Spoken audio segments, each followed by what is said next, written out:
பிரதமர் மோடி 4 நாள் அரசுமுறை பயணமாக கனடா, சைப்ரஸ், குரேஷியா உள்ளிட்ட நாடுகளுக்கு புறப்பட்டுச் சென்றார். கனடாவில் வரும் ஜூன் 16, 17 ஆகிய தேதிகளில் G7 அமைப்பு உச்சி மாநாடு நடைபெறுகிறது. America, Britain, Japan, France, Germany, Italy, Canada ஆகிய 7 நாடுகளின் தலைவர்கள் கலந்து கொள்ளும் உச்சி மாநாட்டில் எரிசக்தி பாதுகாப்பு, தொழில்நுட்பம் மற்றும் புதுமை உள்ளிட்ட முக்கியமான உலகளாவிய பிரச்சினைகள் குறித்து ஆலோசனை நடைபெறவுள்ளது. இம்மாநாட்டில் பங்கேற்க பிரதமர் மோடிக்கு கனடா பிரதமர் மார்க் கார்னி அழைப்பு விடுத்துள்ளார். இதனை ஏற்று பிரதமர் மோடி G7 உச்சி மாநாட்டில் பங்கேற்க தலைநகர் டெல்லியில் இருந்து புறப்பட்டு சென்றார். மேலும் சைப்ரஸ் அதிபர் நிக்கோஸ் கிறிஸ்டோடோலிடஸின் அழைப்பின் பேரில் அந்நாட்டுக்கும் பிரதமர் மோடி செல்கிறார்.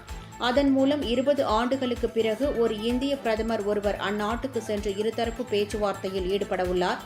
அதேபோல் குரோஷியாவிற்கு பயணம் மேற்கொள்ளும் இந்திய பிரதமர் என்ற பெருமையுடன் அந்நாட்டு பிரதமர் ஆண்ட்ரே பிளன்கோவிச் மற்றும் அதிபர் ஜோரன் மிலோனோவிக் ஆகியோருடன் பேச்சுவார்த்தை நடத்துகிறார்.